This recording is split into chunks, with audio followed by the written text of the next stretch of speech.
Semifinals, here we come. On to the next one, on to the next one. The Philadelphia Union are headed to the Eastern Conference semifinals after advancing past the New England Revolution in the first round of the MLS Cup playoffs. We had a victory post-game show last night. Thanks to all who tuned in. And welcome in today to PHLY Union Podcast, as we've got to recap everything. We've had a chance to sleep on it. We've got to recap things. We've got Larry Henry. We've got JP Zapata, Renee Washington, Tyler Zulli behind the camera, and lots to talk about today. It's a new day. It's a fun day because we can smile. We can be happy. Because also we now have a very long time until the Union play again, over 2 weeks. But guys, how did we feel this morning after a chance to sleep on last night's 1-0 victory behind Chris Donovan's game winner off of Jack McGlynn's set piece, and a chance to kind of like let everything soak in? Feel a lot better than going into the game, right? We were a little hesitant talking about what Union squad we were going to see, whether Kai Wagner would be there, who would be playing. Overall, I thought it was a really strong performance from the Union last night, being able to pick up the clean sheet. Chris Donovan with the goal, Jack McGlynn with the assist. I thought a lot of players who stepped up big time. Olivier Mbaizo comes into the starting lineup first time in over a month. Didn't really put a foot wrong at all. So overall, I thought it was a good win for the Union. And now, like you said, Renee, a little long period now until we get to the Eastern Conference semifinals. It's gonna be 2024 by the time we play Cincinnati. That was a joke last night, but I'll be honest with you. I felt a little cocky this morning. I'm not gonna lie. What? You felt woke a little up cocky? Well, listen, we talked about it last night, the rivalry that has been brewing between New England and Philadelphia, and specifically the Revs and the Union. And so, it did feel good looking in my comment section and being like, what was that scoreline last? Oh, God. Okay. What are you doing in like next year? Yeah, that's right. We're going to be in the playoffs still, and you guys are going to be still sitting at home. But no, look, obviously, I'm proud of the guys in the dressing room, because of the situation that we've been dealing with, whether it be contracts or our investigation with the racial abuse. And these guys, it wasn't pretty, but they found a way to get it done in 90 minutes. And that, ladies and gentlemen, what is the most important part. So I definitely felt much better here today. I felt much more proud to be a Union fan. It's been a while since I could say that as well. Wow. Yeah. The cockiness, the optimism. JP, you're bringing all the positive vibes. Yes. I agree with you, Larry. I definitely felt better waking up today than I did yesterday. I was extremely nervous. I didn't know what to expect. I also was just curious about like what type of Union team are we going to see Wednesday night, and for them to come out the way that they did and grind out a victory. I know, just as we mentioned, Jim Curtin was saying post game the same thing. Like, it wasn't the prettiest game, but they fought and they found a way to win, which at this point in the season is the most important thing, to find a way to survive and advance. But I will say it was nice to be able to kind of like breathe a little bit, because New England has been a team that's, you don't want to lose to them at all. And you definitely don't want to lose Wednesday night's game and have a game 3, because, as I always say, elimination games, game 3, game 5, game 7, depending on what the series is always anybody's series at that point. Yep. And so knowing that they took care of business in game 2, they now get even extra time to rest. You don't have to rush back someone like Julian Carranza. You don't have to worry about anything else injury-wise. You can give guys a chance to rest. So it is very encouraging because, yes, they got the job done. And now we can celebrate. I love that Chris Donovan repping the Drexel Dragons. As a LaSalle alum myself, no to JP's question yesterday, we were never rivals or anything with Drexel. I can proudly say that, because I already, as Jim says, like, you let your game do the talking, and my game back then, over 10 years ago almost, the numbers don't lie. Drexel was not a rival of ours, but still a City 6 school. So I love the fact that he's repping for Philly in more ways than one. But huge game. You guys make sure you're joining the conversation. How are you feeling today? Hit that like button. Whether you're live with us now or listening back on podcast platforms, let us know how you're feeling on Victory Thursday after a chance to sleep on the fact that the Philadelphia Union did win the first 2 games of the series. Even that in itself is kind of wild to think about. A clean sheet yesterday, 3 goals game 1, and 2 solid performances that we saw from them. Looking back now on the first round, okay, I'll be a little more optimistic after that. Larry, looking back now, bigger picture, how's that make you feel? Definitely good, right? Because this is 2 teams, the Union and the Revs, obviously a lot of history, a rivalry that's continuing to grow, and 2 teams that obviously played each other on decision day. They tied on the same points in the regular season. So a lot came into this series. Who's gonna step up? Can the Union play well on the road? Can New England play well on the road? But overall, I thought the Union handled themselves really well. Last night, like you said, just grinded it out. Playoffs, it's not going to be pretty. As long as you survive in advance, you move on. Now you get to play FC Cincinnati, and overall, again, like JP said too, proud of this team, the way they were able to kind of overcome some adversity. No Kai Wagner, no Jacob Glesnes, no Julian Carranza. So overall, everyone I thought did a great job. I definitely enjoyed Jim Curtin's post-match comments about the rivalry and like you guys said, doing your talking on the field, because there was a lot of chirping going on from the Revs side of things before the game. But overall, the Union handled their business. Now you move on. And the Revs will be on the golf course. Yeah, yeah, we're definitely going to talk about that Jim press conference. I absolutely love me some Jim sound bites. But it feels like a lot of this playoffs and these 2 games that they played so far, everything's set up against the Philadelphia Union. You look at game 1. You look at this whole entire year, the thing with the Union's been inconsistency. They're not scoring like they have been. They're allowing way too many goals than they have been before. And going to game 1, you had that conversation. You had the talks about the contracts with Kai Wagner and with Ali Bedoya. And despite all that, they came out and looked really good in game 1. All right, now you switch to game 2. We got to wait 10 days for that bad boy. And then on top of the drama that you had before that, now you got a whole investigation of racial abuse with Kai Wagner. You got to go into Foxborough, into Gillette Stadium, where you typically don't play the best, and they found a way to get a win with a Chris Donovan goal nonetheless. And so this team, it's funny, Ali's words after the game, the Union way.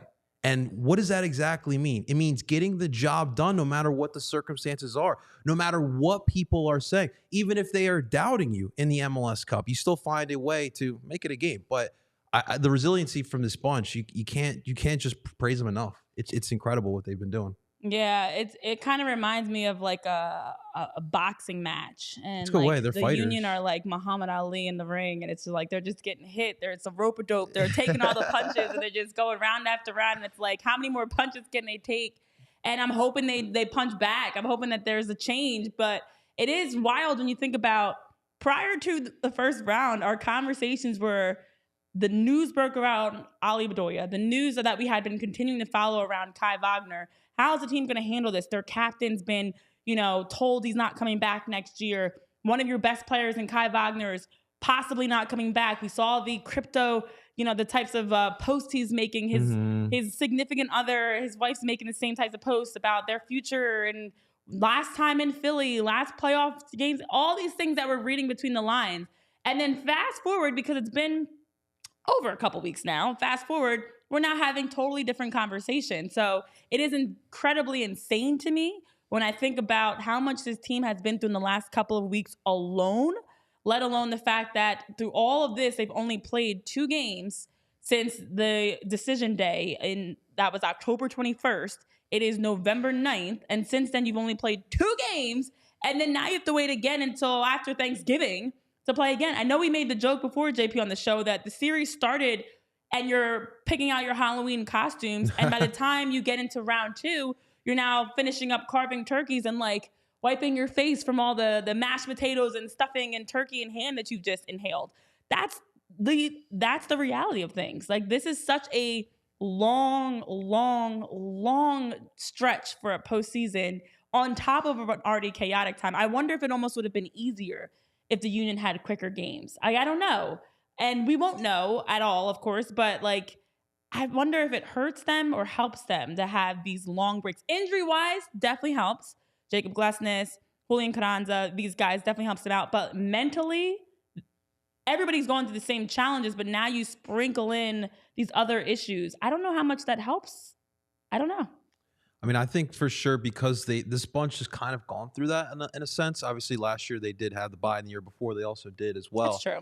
So maybe they are a little experienced, but also because these guys have just been together for so long, they believe in Jim and the system and the philosophy. So I do think that that's been able to help them out here. Obviously, this group has been banged up and they've been playing a lot of soccer. So being able to have that break definitely does help. I think that going forward, my concern not per se is mentals, but it is talent. And it's weird to say that with the Union in 23, but we'll see going forward in the playoffs. And it's going to be tough too, right? Because we have another long gap. And oh, by the way, you toss in the international break. So you're going to have like Ty Baribo wasn't in the squad last night. He's already jetted off to go be part of the Israel national team. They have 4 games over this break, not 2, because obviously all the actions that went on in Israel and continue to go on there. But during the October window, their games got postponed. So now they have 4 crammed in a short period of time. And then you add in the guys like Daniel Gazdag, Andre Blake, other guys that will most likely be involved with their national teams for duty. So knock on that wood that, no one gets hurt and we're going to have everyone come back healthy. Jacob Glesnes, we might see him if the Union run the table and get to MLS Cup. He could be there.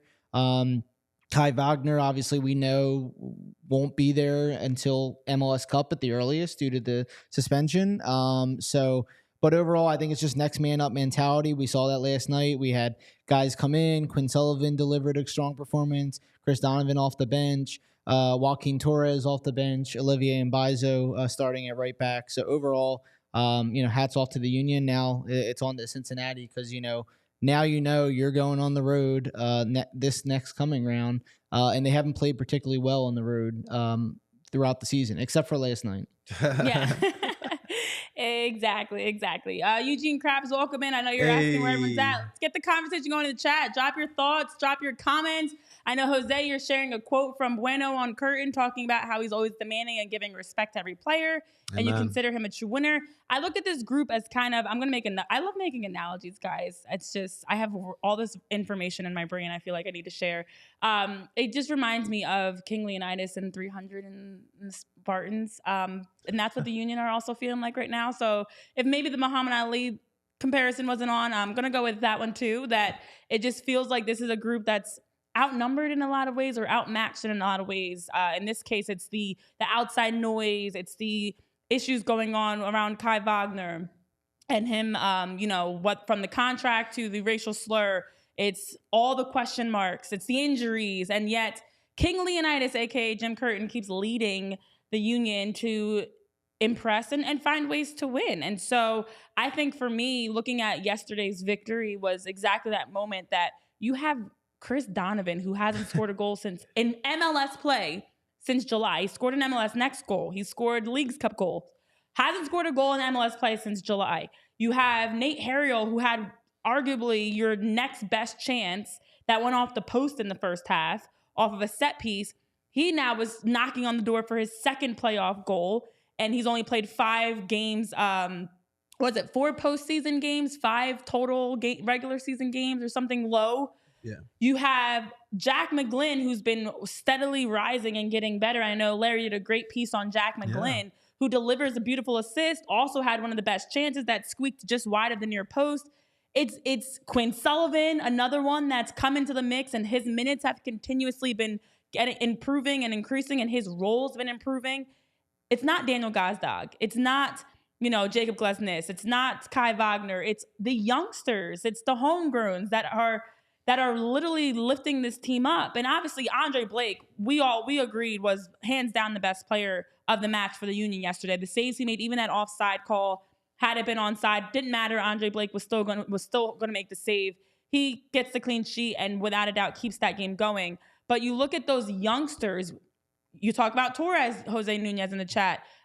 First appearance since August 30th, where he played 9 minutes. And I was going back looking at the minutes he's played. Chris Donovan's played. they haven't logged a lot of minutes. And in a game that you can now close out, advance, you have Torres, Donovan stepping up. And imagine, as you talk about the question we'd ask if it did not go well, agreed. You're a player up. You make that questionable substitution. We all talked about it off the show. Chris Donovan and Joaquin Torres come in. Jose Martinez goes out. Now, Jim did clarify it, and we all knew it. Jose was not supposed to be subbed out at that moment. But once he was grabbing at his hamstring, it was aggravating him. They quickly grabbed Torres and put him in for Jose. So he wasn't supposed to come out. But we were going to see Chris Donovan as the first sub instead of Bueno or Flock. I mean, the bench is limited. It's Matt Real. Pick your poison. Yeah, it's not a lot of depth, which has been something that in itself has been an issue. Yet, despite all of us being very concerned at that substitution, it's Chris Donovan that ends up getting the game winner, of course. But even Torres played very well and showed why, Jim Curtin made the right decision. So that part for me was very encouraging, that you're seeing guys who, even us watching, are kind of like, whoa, why are you doing that? Why are you making that substitution? Pays off in a big way that they're able to make the most of those minutes. And that's what I want to see more of too, right? You want to see guys under that pressure situation, because anybody, a lot of teams, obviously the depth they have, you can bring a star player off the bench, like an LAFC or teams that have that embarrassment of riches on the bench, whereas the Union don't really have that right now. Like you said, Renee, I mean, looking at the bench last night, you have Torres, Bueno, Flock, Donovan, Raffanello, and then you have Real. Mm-hmm. So not a lot of guys that you look at that list and think that they're going to be scary coming into the game.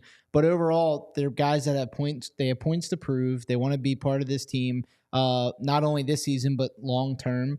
And they want to show that they can come out there and help this team win MLS Cup. And obviously, we know what happened last year. You get there; it's the next step in that kind of development of this roster. And overall, I just think that this is just crucial minutes for these guys, and I think that's going to pay off into the later rounds of these playoffs. Absolutely. You know what this is all called, guys? This is all part of the Union Way, ladies and gentlemen, Philly Way. What happens when Carson Wentz and when Jason Peters goes down? You have Nick Foles, you have Big V stepping up, all right? That's the Philly way. And when you have guys who are down and guys are being suspended, others are stepping up, especially the young homegrowns, the kids as well, stepping a big way. We talked about Nathan Harriel last night and the big role that he stepped up. I want to give a big shout out to my boy Jimmy King here. Make sure you guys follow him on Jimmy King 35 on Twitter. He put down the stats of last night. 90 minutes for Nathan Harriel. His passes, 37 of 37. That's 100%.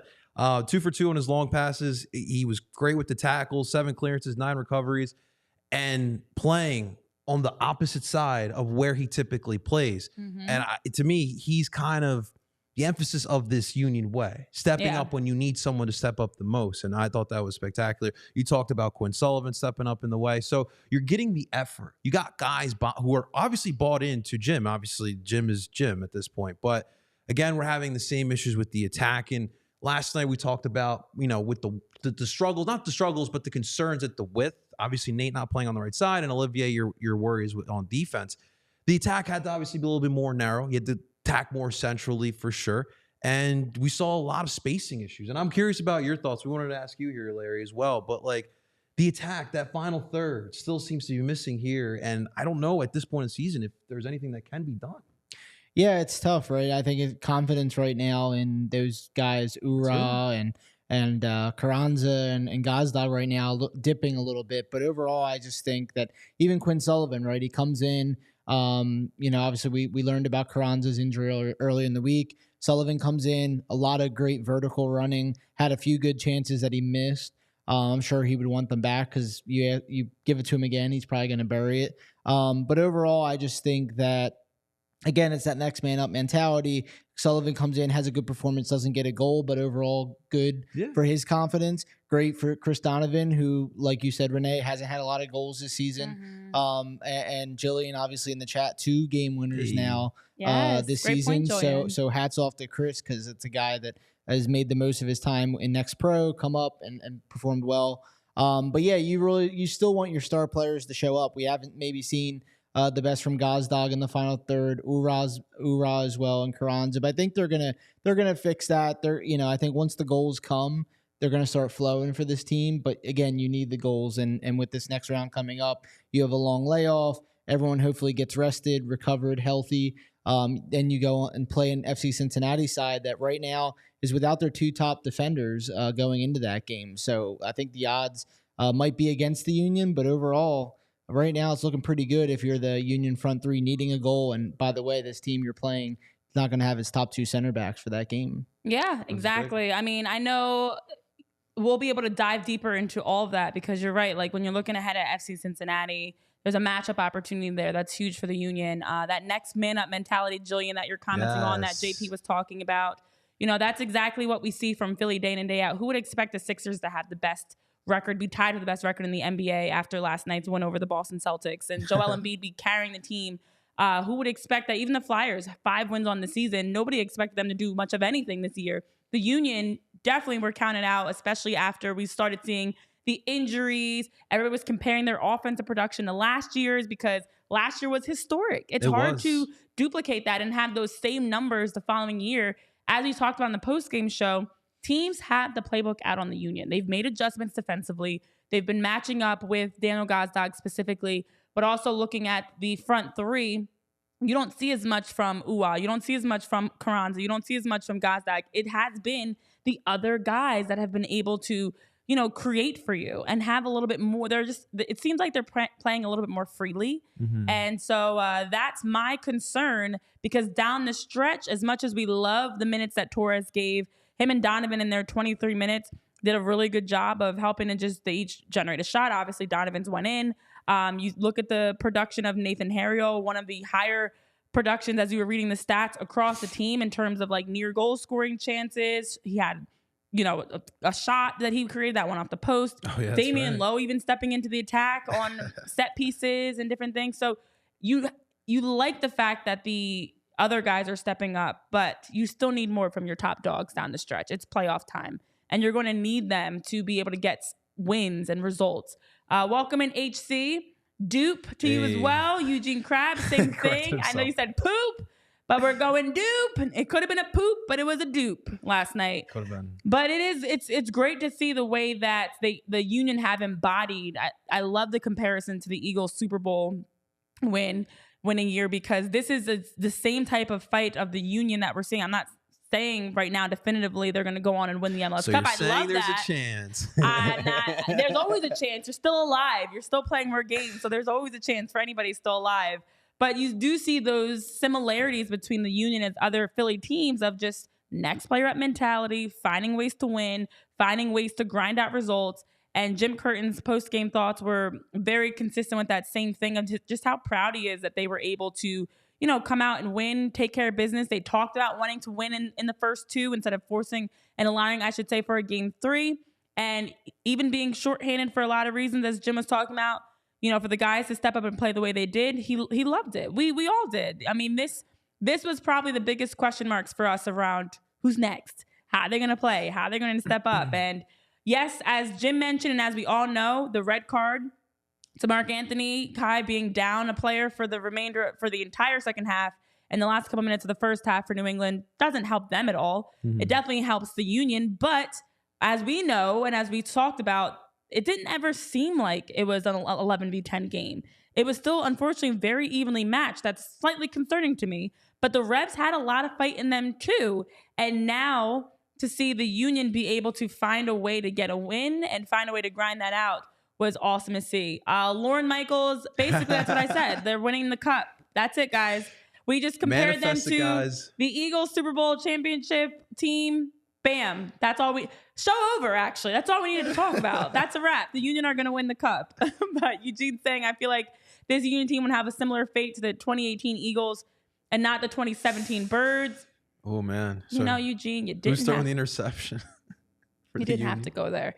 The GOAT Donovan, Travman saying, yeah, I mean, there's definitely a lot of positives that now we're talking about Chris Donovan, Drexel Dragon alum, as the game winner and the hero of the squad. So exciting times right now, for now, that we can bask in.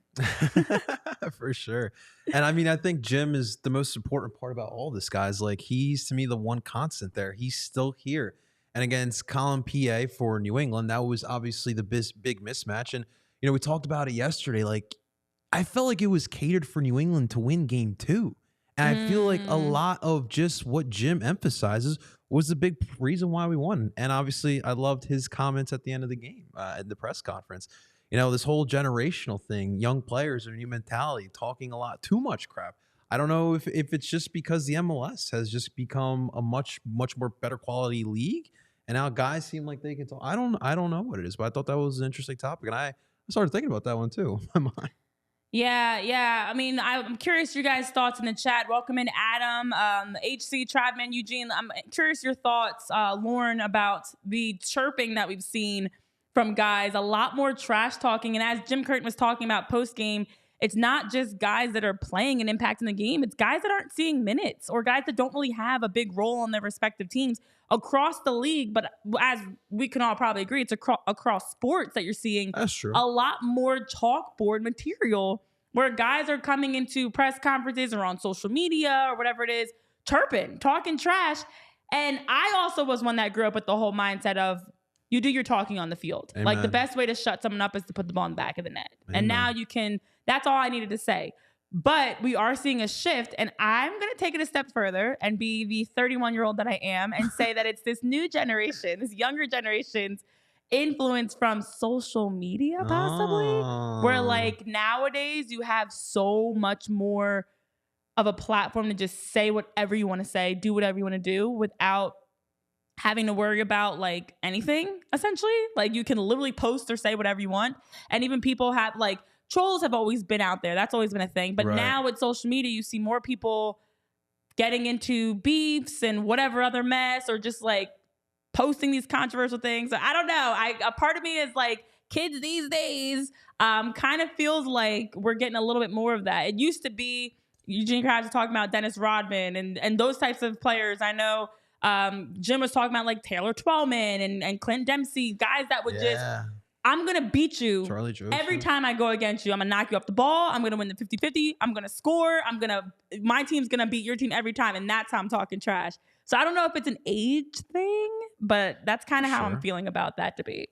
I was pretty shocked too going into it because Matt Polster was the kind of the unnamed target of Jim's press conference when he's a veteran guy. He's been around the league. He's played with Chicago and now with New England and some other teams in the mix. But I was just kind of shocked by it, right? Because this is a veteran guy. He's been around. Kind of hinted at the ref should do more after Carlos Hill got injured in the first game, and maybe we'll target some of their players. And I'm thinking, okay, as soon as I see that, I'm tweeting out, okay, that's going to be a fine for Matt Polster right there, then and there, saying that they're going to target guys on the Union. But good for Jim because I mean, obviously he's always been a team guy. He stands up for his players.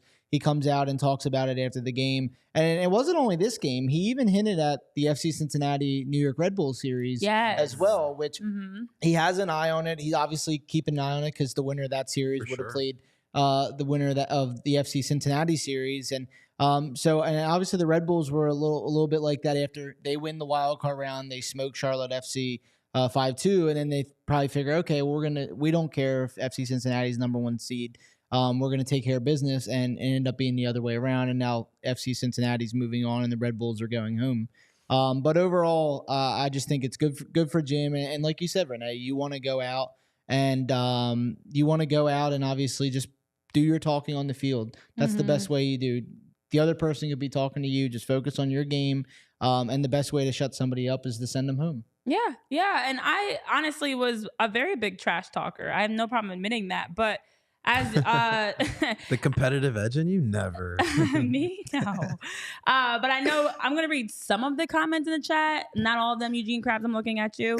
Is that, Tradman saying it can be good for the sport. It makes rivals between teams and players better and adds another level. I agree with you. I know HC, you're also talking about it does allow, players are always looking for an edge and looking to get in their opponent's heads a little bit.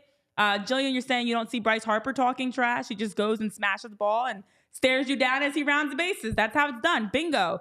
Jalen Hurts, Bryce Harper, like you rarely hear. Joel Embiid actually will talk trash. He's gotten better though in his older age. Yes. And especially since becoming a dad and getting married. But you do see typically the better players aren't talking trash. They're letting their game speak for them.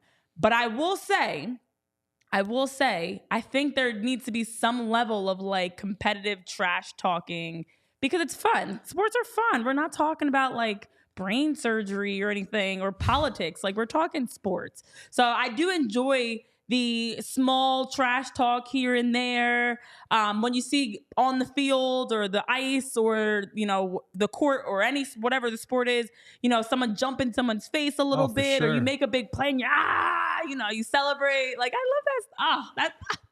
That's what gets me hyped. Now I'm out of my chair. I'm like, let's go.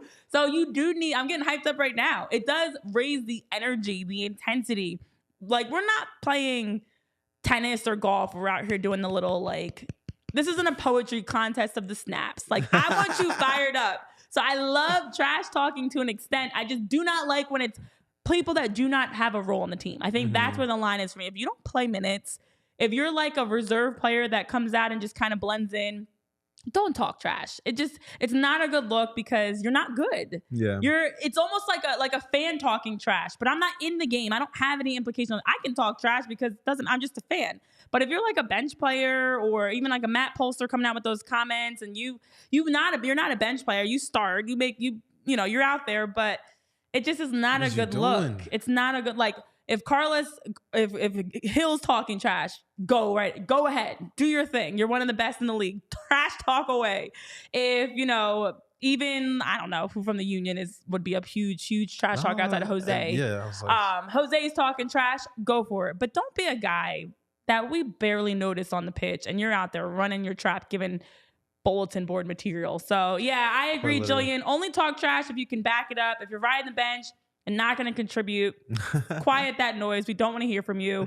And yes, Eugene, I definitely got goals and yellow cards. I did not lead the league. I never got a red card, actually. I knew how to talk my way out of it. But you know what else I can talk you into? And that's Hero Bread, because Hero Bread is a great opportunity for you to eat healthy, nutritious options for your rolls, your sandwiches, your wraps, whatever it is that you're looking to dive into, especially as it's the holidays and we're eating a lot more in the next month and some change. Make sure you're eating healthy. Now, what I love about Hero Bread is they actually took time to put together recipes and bread options that, regardless of allergies, dietary constraints, or anything else, they have bread wraps, rolls that will fit everybody and whatever their needs are. So over at Hero Bread, you guys are able to type in PHLY at hero.co to get a nice 10% off of your purchase. And at Hero Bread, you have a chance to have delicious and healthy. No more of these days of having to choose one or the other. Delicious food can also be healthy. So over at Hero Bread, what I like about them and what I have come to notice that they do a good job of is giving you bread that's going to be high fiber, low carbs, and also giving you a nice option of ultra low net carbs, 0 gram sugar per slice. So now when you have that breakfast burrito, that wrap at lunch, that sandwich for dinner, you can have fewer calories than the leading national brand and eat well while you're doing it. So head on over to hero.co, use that PHLY code, and get 10% off. All right, let's keep the comments in the chat going. I know we're all over the place with our comments now, but keep the comments going. And if you're listening on podcast platforms after, tag us, let us know your thoughts, because it was a lot. It was a lot around the trash talking. Was there anything else that jumped out at you that Jim spoke about post game, or even since the game, I should say, that you guys have noticed in the last? It's been like 20 hours-ish, 18 hours since the game ended. So if I can do that math in my head quickly. So anything else that's changed in the last 18 hours for you guys from what you've seen? I think I've nailed everything. Yeah, pretty much. I mean, I guess the good news is obviously Julian Carranza and his status going forward. We were all a little hesitant. Okay, hamstring injury. How long could that mean for him? Now we have a long gap. Jim did say that if it did go to a game 3 this coming Sunday, that he would have been there. So that's good news, obviously. We know hamstring injuries can be kind of tricky to judge. But overall, he wants to be out there. He wants to help deliver MLS Cup. And that's great news, right? Because obviously we know Kai Wagner is not going to be there against Cincinnati. Jacob Lesnes will probably not be there against Cincinnati unless something changes. But you should see Julian Carranza, which is great. You want to have your one of your leading scorers there. No, that's absolutely huge. I mean, I do believe if you would have had him yesterday, it would have been an easier game, in my honest opinion. But that hamstring is nagging for him, and we have to make sure we keep monitoring. Obviously, we'll have more than enough time for that next matchup against Cincinnati. But I'm happy to hear that news. I'm obviously keeping an eye out on this attack. They need a spice or something, a change up or something in the way they just move and attack, especially in that final third. So it'd be definitely huge to see. I'm interested to see, because Jim's talked a lot about Quinn and his production and his practice. You know how important practice is for Jim. And he's had, from what I heard from Jim, 5 weeks of the best 5 weeks of his career. And so does that change Jim's decision a little bit? You know, we talk about this week bench. I mean, you know, if you put Carranza coming off your bench, that's a really good option, you know, when you got tired legs after 60 minutes. So we'll see. We'll see how it turns out. Yeah, absolutely. I mean, I was encouraged, I guess. Jim liked the first half production.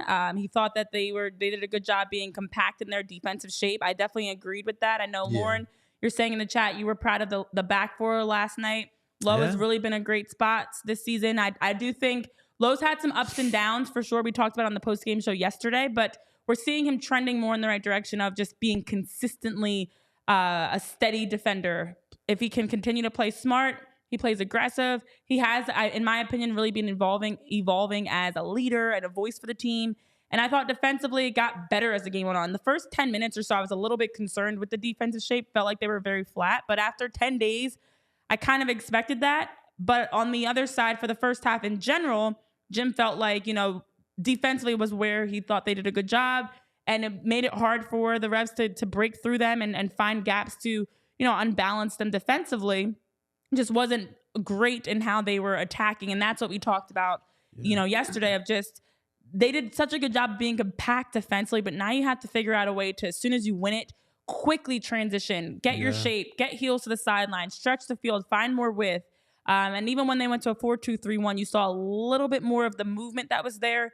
But overall, that's something that, you know, still wasn't great. So part of that is when you have the compact shape, you're unable to find spaces, the stats aren't great. And looking at yesterday's stats, let's take a look at some of the numbers from last night, because it's surprising to me. The most important stat is that top stat. I always say that. I sound like a broken tape record. The most important stat is the top one, 1-0. And the targets, shots on target, were in favor of the Union as well, 4-3. Shots off target, 5-3, and blocks, 10-2. And so, you know, defensively, those 10 blocks, I can think of a number of those. I saw Damian Lowe with some blocks. I saw, you know, Jose trailing back and Ali Bedoya getting some blocks. That part of it looked really good. But I was really surprised, guys, about the shots, because I didn't expect that many shots on target even for the Union. Yeah, no, and that's one thing we've always talked about as well, is the quality of shots. And obviously last night you didn't have a high quality of shots per se. But, you know, that's part of what we talked about, that final third. And one thing that we didn't talk a lot about last night was the counterattacking. Like I just felt like once you had that low block and you're going 90 yards the other way, that's something like the Union have always thrived in. I haven't really seen that as of late. And last night they get the ball near their, you know, in their zone, and they're going on the other end, and it just like, where's the sense of urgency? Where's that oomph that I'm looking for on a Union counterattack? And that just hasn't been there as well. But no, the quality of shots have to improve. And, you know, we talked about Carranza, maybe him coming back in that next one. That'll definitely help for sure. But that's one thing overall throughout the year we definitely have struggled with. I think too, right? Because you want to see just more quality shots, but you also want to just see guys take chances, right? Because how many times do we see, even in a home game, where, you know, Jose Martinez is not the most known goal scorer in the Union, but he'll try things. He'll try a 30-yard shot. Tried last night. He'll try a 25-yard shot. I want to see that out of the strikers, definitely. Ura and Sullivan had a few chances. Just test your luck, man. Like that's what you are known for, is to score goals. And overall, we're, like you said, JP, we're not seeing a lot of guys really test that. They're trying to make the right pass, and you do, and you want to try, but not every goal is going to be Manchester City with 20 passes and you score, or Real Madrid, you know, 30 passes and you score. You gotta just take some chances, try it. You have goal scorers on this team, and then like flipping to the other side, I just thought it was crazy too defensively how solid they were in Gustavo Bou. 1 shot on goal. Carlos Hill, 0 shots on goal. It's not often you see both of those guys limited like that. And what could have been Gustavo Bo's final game with the Revs, and obviously, he's been crucial for them since his time in MLS. But I was shocked to see them down a goal. They sub him off. You need a goal. You're taking off your prolific striker at that point. But overall, again, that just shows you the next man up mentality from the Union defensively, and I thought they did a great job of just frustrating New England, and Andre Blake made some key saves. That was something we talked about last night as well. Like, why would you take Gustavo Bao with like 10 minutes left in the match? And, the previous 2 games, he had 2 shots that typically Andre Blake would have saved, and he got goals off of them. And so, yeah, I'm definitely happy that we probably won't have to see Bao for the next couple of years here for the New England Revolution. And it's going to be interesting, obviously. A lot of risks were taken last night, but I want to talk to you guys about a risk that you guys can take as well. Obviously, buying tickets for games can be a little bit of risk. That's why we got the Game Time app for you guys here today. Of course, ladies and gentlemen, right before the match or game, wherever you guys are going, you go tailgating, you want to head in the game, you don't have tickets, well, check out the Game Time app. The best deals right before the game. And of course, if you guys are a first-time buyer, you can use the promo code PHLY for $20 off of your purchase. So make sure you guys check out the Game Time app, and thank you to our sponsor here today, the Game Time app. Yes, it is. It's as we're talking about the stats, Quinn Sullivan gets 3 shots yesterday. Gazdag, a trio of shots. You also saw Jose. I know Jose's been one that, one of the best things about him is not only does he do a good job defensively covering so much ground and being able to stop transition and tracking back, but also offensively not afraid to shoot. And there were a couple of those shots, Jose, that were a little bit, interesting, I should say, in terms of shot selection. But I've always been a shoot type of person, because in this sport, you don't get wins by out-possessing your team or playing pretty soccer like you're talking about, Larry, trying to have 20 passes. There are no bonus points. You can have 1 pass before the goal. You can have 20 passes before the goal. It's still going to count as just 1 goal. There's no advantage to that.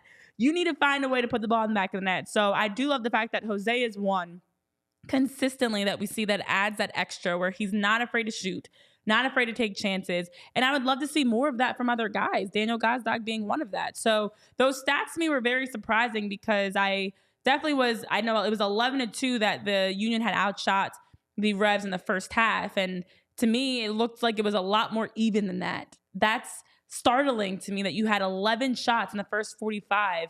And I remember the post by Nate Harriel, but that's pretty much all I remember in terms of like a really good chance that they had in the first half. So very concerning that, the Union generate a lot of numbers, but what's the quality of those numbers of chances? What's the quality of those shots that we're seeing?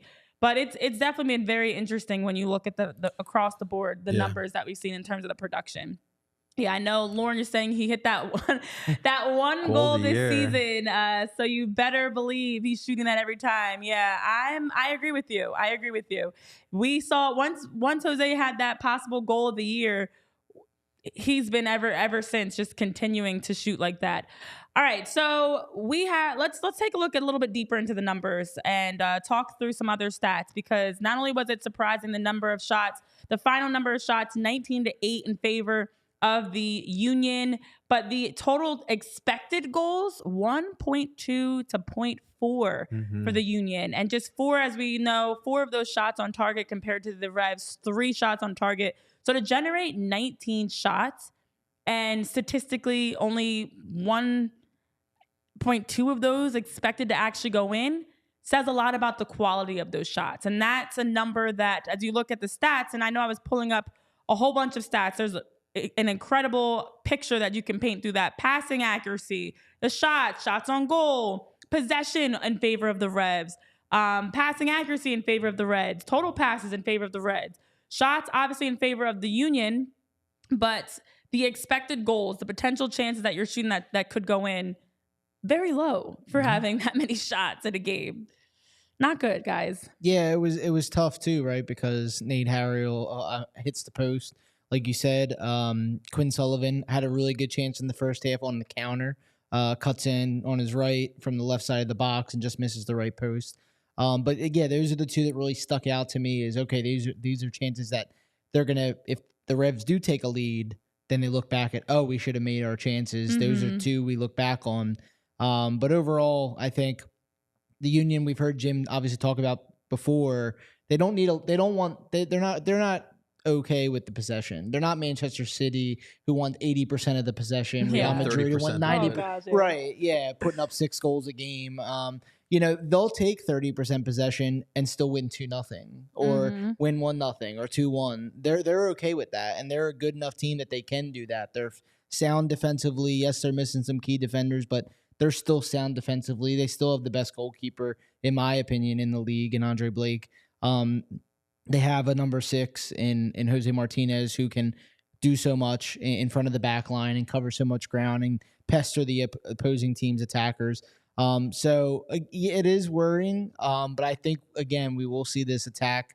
Once the goals come, I think you're going to start seeing them flow a little more. But again, it is the playoffs. You're not going to see – as you go further in the playoffs, you might not see the 5-2 where the Red Bulls beat Charlotte FC, the four goals that Sporting KC puts up against St. Louis. Teams are going to want to grind it out, win it in extra time, win it in penalties. That's play. You see that obviously in the playoffs. We saw that in MLS Cup. So I think we're going to see that go for the Union. And again, I think that confidence just needs to be kicked on a little bit. And I think goals will definitely help that. Yeah, no, I mean, obviously the Union have had their obstacles this year. Possession, something that's been a little bit different this year when, we talked about they've typically, averaged like 30% of possession, even like last year when they're scoring like 6-7 goals a game. You look at a lot of the games this year, they're in the 40 percentile, like when it comes to possession. It's definitely something different. And then, for them being used to playing without the ball, something they have to adjust to. And they've struggled at times this year with that as well. But, on a night like last night, when you're obviously looking at these stats, the one thing you can clearly tell, like it was a sloppy game. It was a grit and grind type of game, and the Union dug deep into themselves, and they found a way to get that goal. And they defensively, I thought their structure was solid throughout the match, and they did exactly what they had to do. It was a real mental game last night for 90. It definitely was. And a big part of why it was so mental, obviously, the news around Kai Wagner. Yeah. And so I know we've been talking a lot about Kai Wagner and the ruling, and we were all waiting on a Wagner watch of when the official verdict was going to come out. Well, Tuesday it was dropped that Kai Wagner would be suspended 3 games. The MLS, of course, did go through the process of, listening to all of the information that they could that's around the racial slur that Kai Wagner used towards Bobby Wood. That was back on October 28th. Now, Tuesday afternoon, as the league officially announced the decision, they said that he violated the league's on-field anti-discrimination policy during Game 1, and they stated, in reaching this decision, MLS considered many factors, including Wagner's immediate acceptance of responsibility for the violation, willingness to participate in a restorative practices process to repair the harm caused, and his cooperation with the league's investigation. So, of course, the statement started coming out from the league, as well as Kai Wagner. Kai Wagner took to Instagram as well and took time to share his own thoughts after the announcement came out. And he said, "The last few days have been very difficult for me and my family. I said something I deeply regret in the heat of the moment. That was in response to defend the unacceptable comments regarding my family. I sincerely apologize for this and will work on bettering myself and my actions. This is not a representation of who I am." Signed, Kai Wagner. Which is interesting because he put it on his Instagram story and makes sure to sign it with his name. But interesting that we have the 3-game suspension. The league felt it was fair. Kai did admit in the conversations with the league that he did use a racial slur. So he did take that ownership and accountability. And then, of course, went back and said the statement. Now, in that Instagram story statement does also tiptoe around the fact that Bobby Wood said something about his family that was unacceptable as well. And we know the Philadelphia Union where did they make that statement? So Tom Bogart put out a tweet. That's what it was. And so apparently Kai and the Union were not happy with the outcome because there was kind of, I guess like they kind of tippy-toed around the fact that Bobby brought up his family. The situation in general is just terrible, and it's just a representation of how not to act on a soccer pitch. Emotions happen, but there's just a certain line you don't take. And obviously both of them did cross it. But, we talked about it before, Renee. Like, it looks so bad that this news comes out after the ruling. Like, if this were to come out during Yeah. the initial reports, maybe this would have thought about it a little bit differently. But when you're bringing this detail out after the fact, it just doesn't look good. It's not a good look.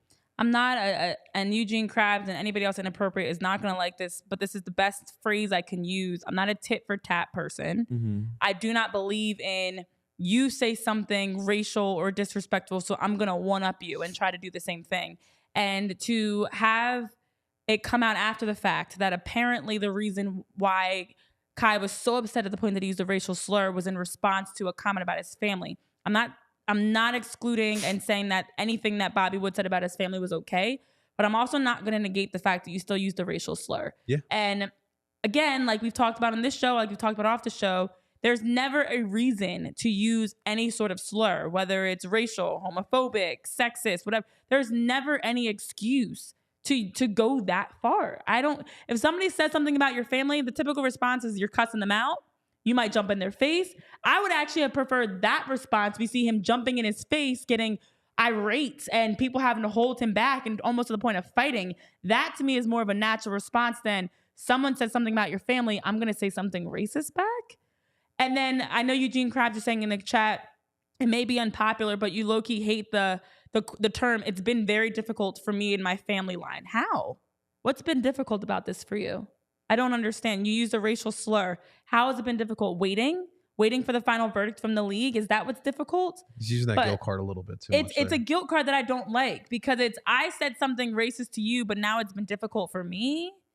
It doesn't sit well with me. I don't like that at all, Larry. I don't know what your thoughts are on all this. Yeah, I'm pretty shocked too. Obviously, we knew about the investigation, and then now we also hear Kai's side of it, where Bobby Wood said something towards him. I mean, I've interviewed Bobby Wood before in the past. I've interviewed Kai Wagner in the past. Both professional players, great to talk to. So again, this whole incident with those two, still really shocked that it occurred on the field, occurred at all. And the fact that, too, that I think that, again, it's obviously a big loss for the Union now, not having Kai and what could be his last games as a member of the team before he possibly embarks back to Europe or somewhere else in MLS. Mm-hmm. And two, I guess I was up maybe even shocked as well just by the minimal amount of games that Kai got suspended, because as we've talked about, I mean, this isn't the first incident of allegations of racial slurs going on in the league. Dante Van Zier got suspended 6 matches earlier in the season for the New York Red Bulls. Taxi Fountas eventually got an investigation with DC United, was suspended from team activities, and ultimately just parted ways with the team. So the investigation was never concluded. Maybe he did not want to deal with the investigation and everything in the background. But for Kai, I mean, unless there's something going on in the background that the league obviously knew why Kai said it, and they cut the games to 3. But I think that if you're going to hold Dante Van Zier to 6 games in the regular season, and even though it's the playoffs, you give him 3. It's just really hard for me. I mean, we don't know what was exactly said and how the league looks at it severity wise, but racial slur, it shouldn't be said. Like, you can't have it. It puts a bad look on the league, bad look on Kai and on the Union. And I just think that, Kai is very fortunate that he's not getting more than 3 games. And if he did, leave MLS, or if the Union do get eliminated before MLS Cup, let's hope not. But, that does carry over to next season, or if he ever does come back to MLS. So, I mean, it's not like they forget about that stuff. So I do just have one question. I think everyone can agree what Kai said was absolutely wrong. He should have not said that. But if the detail was brought up that Bobby did bring up his family in a terrible way, then why didn't the league put any punishment on him either as well? I think the hard part becomes that it's their word against each other. Okay. And Bobby obviously immediately told people what was said, had somebody that was nearby. Kai was on his own. To my knowledge, I don't know if Kai told anybody on the Union. Obviously, it's a weird situation in general. It is a very weird. I don't know if Kai maybe told Jim or a teammate, this is why I said it. I don't know, obviously, the behind the scenes conversations, but from what we do know in the initial reaction, the video that we can see from the game, you don't get that vibe that Kai told anybody immediately. Like Bobby Wood instantly went over and told his teammate the bench. They told the official wrote it down. It was logged. It's like anything else, you have to get everything in writing as soon as it happens in order to even remotely have a leg to stand on. So I think that's a big part of it. But I still go back to your point, Larry, of like why 3 games? Even if he comes forward and admits guilt, that's a slap on the wrist. And it is the postseason. So there is no guarantee you're going to get 3 games. And he's most likely not coming back to the MLS next year. You know, I don't know if fines make sense or something else, but to just give us a 3-game suspension doesn't make sense. And what also doesn't make sense is this might be overthinking things on my end, but I'm just gonna say it. And I know we have another segment, but we'll wait until next week to get into that because I feel like we need to take some time in these final minutes to really get into this conversation around Kai Wagner. But what could Bobby Wood have possibly said? And this is a question I hate to even have to ask. But what could he have possibly said about Kai Wagner's family in that moment? It's Nate Harriel that got fouled. It's a whole other group of people that are involved. Kai Wagner's not even near where VAR is happening. He's at midfield. He's on the far side. He's walking past Bobby Wood. What is Bobby Wood possibly saying to him in that moment? Because I don't remember Kai and Bobby having anything prior to that where they were going back at it, like back and forth. But what is he possibly? It's a soccer game. We've all been in some like confrontational moments, and never have I said like "screw you" and your family and your parents or your wife and your kids. Like, what is it that I like? I know that's not a good way to look at it because it actually just does not make sense to me. The way the situation unfolded, the spot they're located on the field, and then the fact that he's saying he said something unacceptable about his family. Mm-hmm. I don't know what makes sense about that. I don't know if either of you had thoughts on that. I'm just going to go off the context off of Omar Gonzalez's comments on the Herculez Gomez podcast. Apparently, they were talking in German leading up to that. Like, there was chirping in German leading up to that. I don't think anyone could see them chirping before leading up to that exact situation. But obviously, like, nothing could be as bad as for you to result to racism for sure. But apparently there was some type of chirping in German leading up to it. And that's what makes this difficult too, because, how many people on that pitch on that night spoke German? Not many. And I did do research on it. Obviously, both of these guys did play in Germany. Right. Bobby Wood obviously been around a lot longer than Kai Wagner as a pro. They both played in Germany, but they never actually played against each other. Looking at their times in Germany, Bobby Wood played for Hanover, some other teams as well, Hamburg. Kai Wagner came from third-tier side Wolfsburger Kickers. The only time those two teams at any point, don't have history. Anytime they played was in a German Cup game.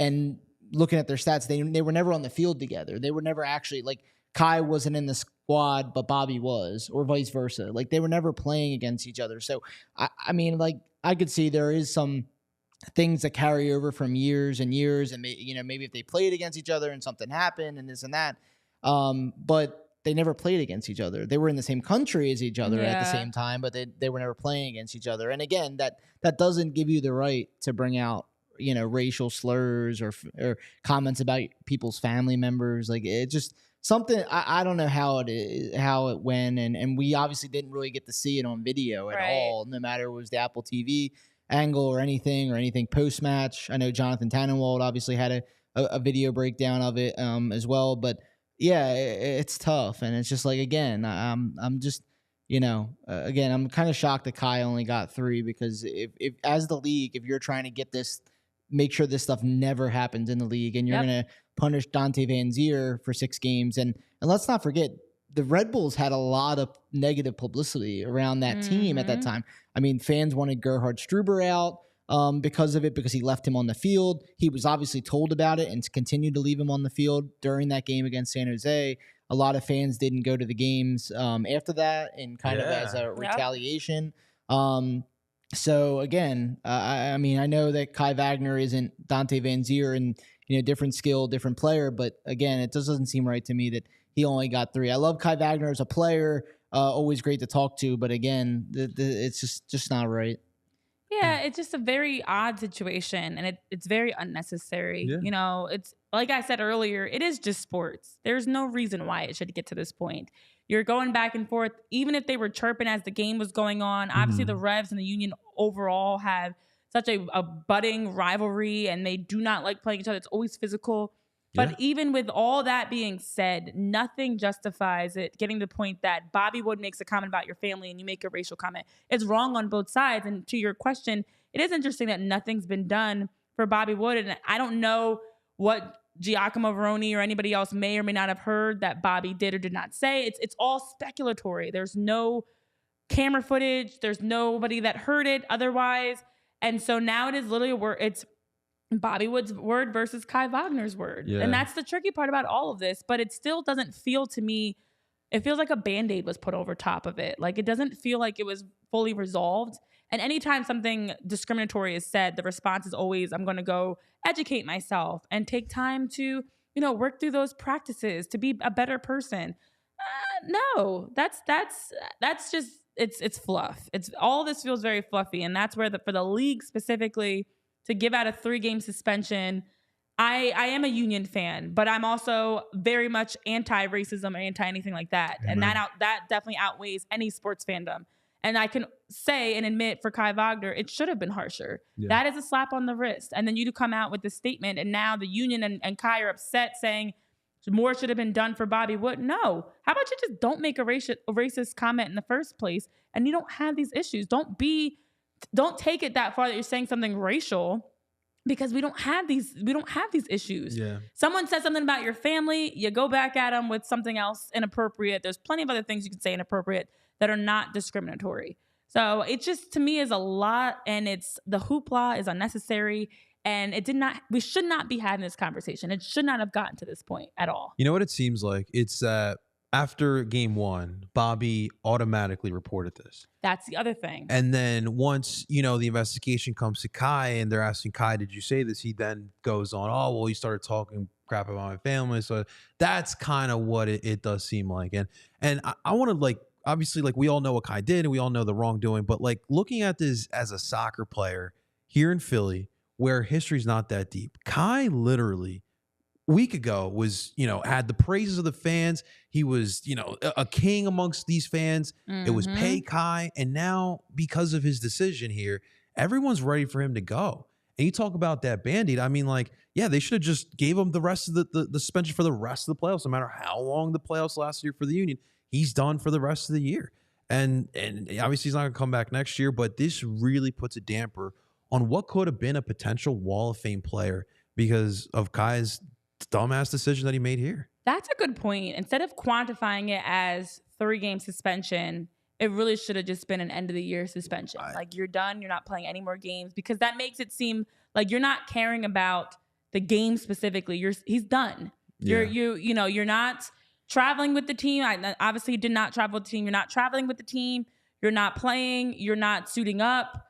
You're done. Yeah. That's a type of stuff that to me at least sounds more authoritative, that you're actively trying to put in some sort of repercussion for the comments, versus it being, we're in the middle of the playoffs and we have to get this done. So here's 3 games that you're going to sit out and let's move on. Yeah. What are you actually doing? What conversations are actually being had? Are we just going to have this post and now we're not going to talk about it anymore because you guys, the MLS released a statement, Kai released a statement. The Union didn't release a statement, did they? Not an official racism statement. After the investigation, I think they did, but you're right. The initial report, there really wasn't much of a statement at all from them. And I mean, look, I do hope that this is a learning lesson, not only for Kai, but also for the Philadelphia Union as well. But it was absolutely terrible. I hate to move on with talking about a sponsor, but we do want to end off here with FOCO, guys, ladies and gentlemen. Our sponsor here, FOCO, our leading manufacturer of sports entertainment and merchandise with a product line that includes apparel, accessories, toys, collectibles, novelty items, and much more. Right now, ladies and gentlemen, for non-presale items, use the promo code PHLY for 10% off. Again, that's PHLY for 10% off. Make sure you guys check out FOCO, and thank you to our sponsor, FOCO. Well, just that, our hour has flown by. It always does. The show moves so quickly. Definitely a good talk. Very interesting. it's wild that here we are. The Philadelphia Union did win. They're advancing. They're headed to the Eastern Conference semifinals.